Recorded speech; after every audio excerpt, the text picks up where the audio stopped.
Welcome into Training Camp Report presented by Frontier. Casey Phillips here with senior writer and editor Scott Smith, and we're back for another year. Training camp is here, which means the season is here. Everything is official now. Yep. We've been talking all off-season about all of the different potentials and things that we were waiting to see.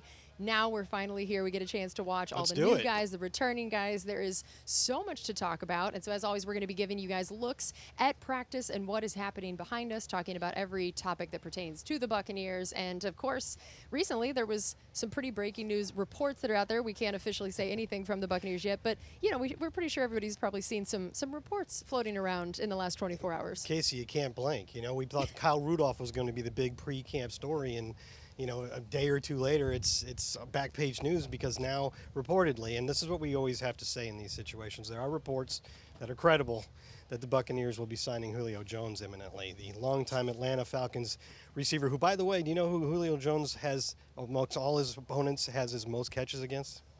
The Buccaneers. And his most yards. The Buccaneers. And his most touchdowns. The Buccaneers. Julio Jones has tormented the Buccaneers for years is what I'm trying to say. So it's cool that he's on our side now if these reports prove to be true, and that does happen. It's just another interesting addition to what was already a pretty deep and talented receiving core, but also a receiving core that has a few injury issues that you're still working through. So I think it's going to be a little while before we know exactly what, assuming he does sign, what Jones's role would be. But it's definitely interesting. You know, it's a lower key signing than the name might make you think, because last year in Tennessee he struggled with some injuries, had his lowest totals ever, and before that, his last year in Atlanta had some injury issues. But before that, the last time he had a healthy season in 2019, he was a Pro Bowler and he had like 1,350 yards. So there's every reason to believe that there's still a lot of life left in those legs, and it's an intriguing signing if you ask me. And, you know, I think that he needs to be here because I think Tom Brady owes him a Super Bowl ring. Oh, you're going there. I'm going there. I'm going there. Man. You know, I think he may remember that he thought he was going to have one probably. Do you think he goes up to him and says 28-3? Yeah. I would hope maybe not. He probably knows that's always going to be too soon. But yeah, that's what I think. I think that Tom Brady owes him at this point. Well, yeah, I think Tom Brady's probably looking forward to throwing passes to him too. So yes, absolutely. So let's talking about the wide receiver room. That is a position that to me is one of the most interesting out of the whole team in terms of training camp and what we're going to be looking at, what we're going to be watching for. I mean, there are so many talented guys and then so many people trying to make the roster, and just in general, it is such a crowded room as of now. So what do you think are the biggest storylines you're already watching here day one with that group now that we also threw in the Julio reports? You saw Brashad Perryman there, who, by the way, is also a former first-round draft pick. Right now they're doing special teams for the next 15 to 20 minutes. So you'll be seeing a lot of that. But after that, there'll be some indies. I mean, I think we've got more cameras out there than we do. Before, we have even more cameras than we've ever had. So we get all the awesome angles. And thanks to Alex and Tori, to our amazing camera people, for getting us those shots. Yeah, so we're going to be showing you a lot more practice, which I'm sure fans are going to like. Which is going to be great. So the receivers, the first thing I'd like to start off with is basically, I thought we were going to be starting the segment today, the first morning of training camp, with a list of roster moves. And we have the possible Julio Jones move, but we don't have were some last-minute guys being put on physically unable to perform, active PUP list. We didn't have any of that. And I got to be honest, I thought all along, all offseason, that Chris Godwin was certainly going to be put on active PUP. And if there's anybody that doesn't know exactly what that means, let me explain real quick. If you're put on active PUP, which is physically unable to perform, which usually comes from a previous injury, like from a previous season, and you're just not ready to practice yet, you're put on active PUP for training camp. You still count against the 90-man roster, and you can come off that list at any time and start practicing again. So you start to think, well, what's the point then? You're just putting a title on them. Well, the point is you have to be put on active PUP before you report to training camp in order for the team to still have the option of putting you on reserve PUP at the start of the regular season, and that's when you would miss 6 games. And so if you don't do that, then that's not an option. So therefore, we know that Chris Godwin will not be going on reserve PUP to start the season. And there's still 4-week injured reserve, which is a possibility. But I think what we're looking at is good news, that they're thinking that maybe in a few weeks Godwin will be ready to start practicing.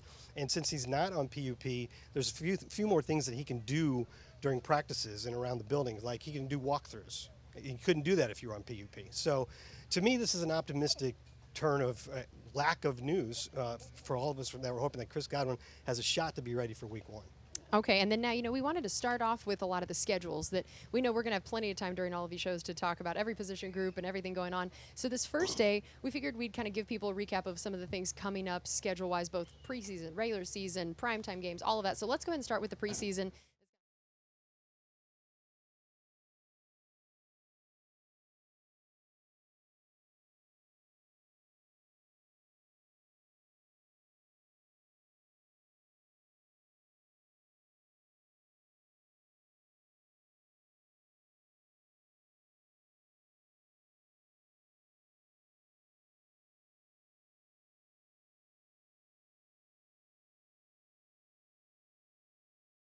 And to have a couple joint practices with the Buccaneers, and then that's the first game, and then the 2 road trips to finish it out, Tennessee and Cincinnati.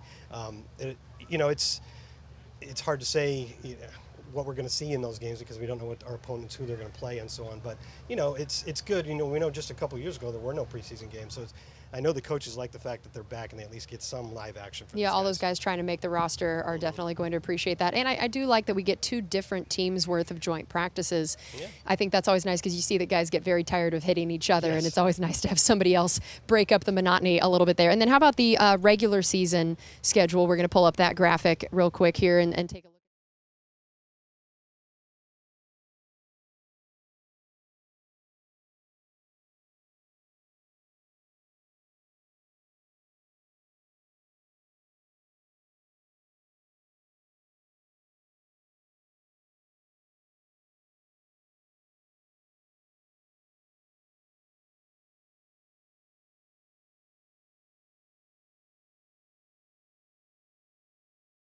But there are so many playoff teams on that schedule. It might be the most difficult, at least on paper, schedule the Buccaneers have ever faced. Yeah, and then I know that also the first 4 in particular are brutal. We've talked about that. And so as we've talked about the Chris Godwin injury, that's going to be so interesting to watch in camp, who you think could be available for those first few games. So I think that's going to be interesting. And then real quick, we're going to hit our primetime games graphic here. And we know that is something that has definitely increased over the last few years with a certain number 12 here. So yeah, even before the Buccaneers won the Super Bowl, when Tom Brady got here, it was already straight to the maximum of 5 primetime games. This one I think is very exciting because we have that Sunday night game, which is really maybe the best stage for football prime time in the NFL these days, and it's against the Cowboys in Dallas. I think that's going to be huge. Also, we're playing on Christmas, so that's pretty entertaining as well. That is going to be entertaining. All right, well, we have plenty more coming up on the show, but right here at the end of this first segment, today's a very important day.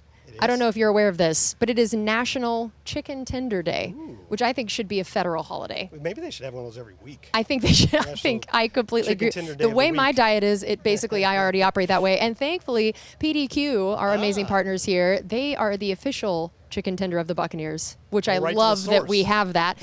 And not only that, but they have a chicken tender milkshake, and we have our incredible people from PDQ here. It's already 1 billion degrees out here at training camp, and I love the idea of a morning milkshake. Look at this. We got the fresh whipped cream. They've been standing by for us. You're the best. Let's get this Thank you so much. Thank you. I mean, this is a way to start training camp, if I've ever heard of it. I like these big straws. And look at it, comes with a chicken tender on the milkshake. Good way to start the morning. Yeah, this is incredible. All right, we're going to go to commercial break because we don't really want to. Are there actually chicken tenders in the milkshake? Yes. Okay, I'm being told yes. Yes, we are being told yes. We got a garnish of one. Who doesn't want that as a garnish? It's good. This is amazing. All right, well, cheers to our little milkshakes thank you, this PDQ. morning. Thank you. And we're going to go to a quick break here with Meet the Rookies. We'll be back with plenty more on Training Camp Report presented by Frontier. Logan Hall, defensive line, Tampa Bay Buccaneers. Hometown, I would say, is Belton, Texas. Growing up, I was a military child, so I moved around, bounced around a lot. As far as my family, really great family, really great support system. Got a lot of love and admiration for what they did for me growing up. My first sport was soccer, then I went to t-ball, and eventually track and field kind of became my first love. Spent the most time doing that. And obviously, as I grew into the big I am now, that kind of wasn't in the cards for me. So transitioned to D-line, and I've been playing football for a long time now. I just got older, got more mature, my body matured, my mind matured. But yeah, the game really did slow down for me, 100%. It brings a number of things, it's stress relief, stability, routine, relationships, camaraderie, challenges. It brings everything. Another day, another dollar.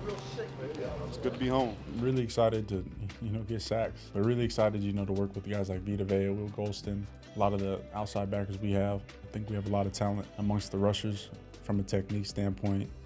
Those guys are really vets and professionals, and they display that on the field. And not even just, asking questions, just watching them and seeing how they perform and do things. I've learned a whole bunch in my short time here.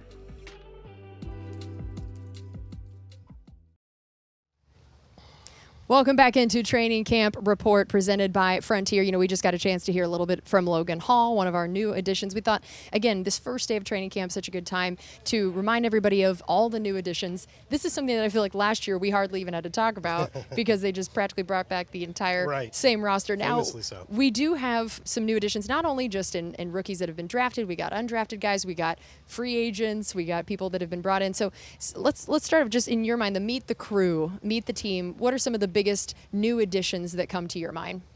Well, obviously Russell Gage, and we were talking about the receivers before, and I haven't had a chance yet to see if he was practicing. He was dealing with some kind of minor injury during OTAs and minicamp, but I know they gave him a pretty good contract because they wanted him to be the third receiver and maybe some insurance to Chris Godwin if he's not ready to go at the beginning of the season. But really sort of broke out for the Falcons the last couple of years. They had a ton of injuries and other issues with their receivers, and he kind of stepped up into that number one role, and he's really good in the slot, so he can play slot or the outside in the same way Chris Godwin can. So I think when you have Godwin healthy and Mike Evans and Russell Gage, you got a lot of different things you can do with those guys. I also like the signing of Akeem Hicks after the draft. We got Logan Hall, and that was good, but you're trying to replace about 1,100 snaps at defensive line, interior line, with Ndamukong Suh and Steve McClendon not back. And your rookie's obviously going to pick up a lot of those, but I don't think you want to put it all on his shoulders. So to go out and get a veteran like Akeem Hicks, who's proven it's really a lot like the signing of Ndamukong Suh like 3 years ago. Guy who's had a lot of success in the NFL. In Hicks's case, in the last couple of years, he's dealt with some injuries that have kept him off the field, but when he's been on the field, he's been just as productive as he was during a 3-year stretch with the Bears when he had about 23 sacks and made a Pro Bowl. And that's a lot of pressure from an interior defensive lineman. So to add that to your team and Logan Hall, I think the Buccaneers put themselves back in a good position on that front line. I think the Bucs are going to be tough to run against, as they have been for most of the past 3 years. And hopefully with Logan Hall, you got another guy that can give you some interior pressure up the middle, which is hard to find. And speaking of running, on the other side of things, Rachaad White, I think, is a really interesting new addition, one of the rookies. And I've seen a lot of different coverage of the team and people talking about how of all running backs that are new to the league this year and of all rookies and draft picks, that he is definitely a guy that could potentially contribute very early and very often. Would you agree with that? Yeah, and even, I know you don't care about this, but I've even seen that sort of thing mentioned when you're talking about fantasy football. And if they think he's relevant, that means they think he's going to be on the field. You see Leonard Fournette there and Kenyon Barner. Obviously, Leonard Fournette is slated to be your every down back again, and he finally got the long-term contract this past offseason. So clearly, he's the guy you want to be your workhorse back.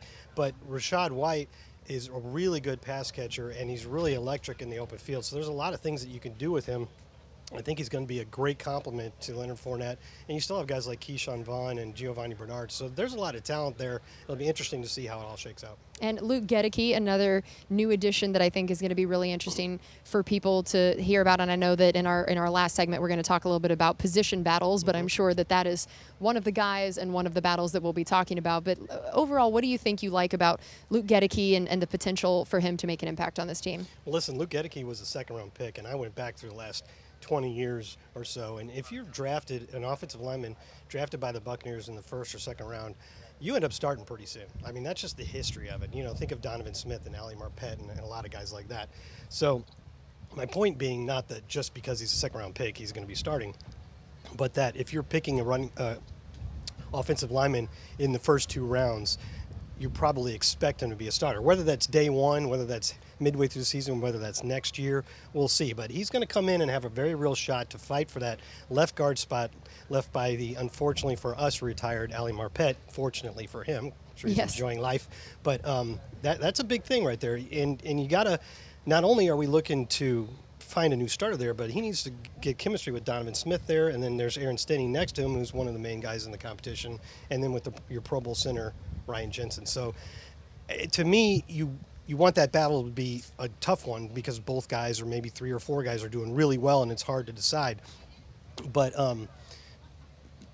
it would also be kind of cool if somebody kind of took the reins on that fairly early and started running a lot with the ones, so you can start building that chemistry, because of all the positions on the team, the one that you really need to have the most chemistry and the guys all gelled together is the offensive line. They really have to work as one. Absolutely. And I know that 2 other new additions that are going to be interesting are Otten and Kieft in the attempt to, shore up that tight end position that all offseason we sort of talked about. That was the one that had the most question marks in some ways, of especially when we didn't know whether or not Gronk was going to be back. Then we learned he wasn't going to be back. And then now there was some other news about the tight end position that just came out about Cody Mcelroy being released as well. So looking at those 2 guys, what do you think their impact could be, or what was it about those guys that the team thought this tight end room needs guys like Otten and Kieft potentially? Yeah, that's right. Starting with the news, Cody Mcelroy waived injured yesterday, so that takes us down to 6 tight ends, and 4 of those are rookies. And so that's why they signed Kyle Rudolph. You needed some veteran experience there to pair with Cam Brate. But I think they really have a lot of hopes for these 2 tight ends. I think a lot of people believe Otten could have gone higher in the draft, maybe if he'd come out the year before or something like that, but his senior season he had an ankle injury, the quarterback play wasn't great at Washington, and the Buccaneers view Otten as a guy that could hopefully at some point be a true wide tight end that can stay on the field for all 3 downs. He can line up in line and be a rugged blocker, which he was in college, but he also could be enough of a receiving threat that you're not just giving away what you're doing by having him on the field.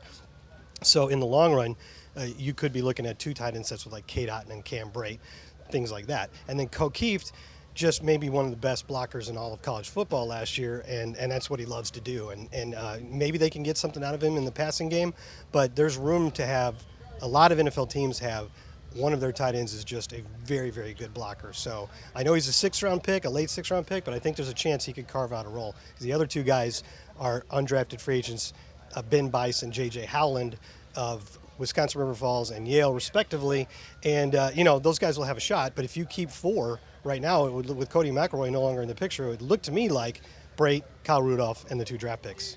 And yes, I know, again, we're going to talk a little bit more about Kyle Rudolph in the last segment as the new additions, but there's another one I wanted to bring up. So both Keanu Neal and Logan Ryan, these are 2 other new additions to the team this year. What did you think of those additions? I thought it was very interesting in terms of the fact that it can give you a lot of versatility in what Todd Bowles and the rest of the coaching staff can scheme up in the secondary, because Keanu Neal is a guy that can play deep safety, but he's really, really good up in the box, really even an enforcer type. We've certainly experienced that firsthand, sometimes from some big hits he's delivered against the Bucs when he was a Falcon.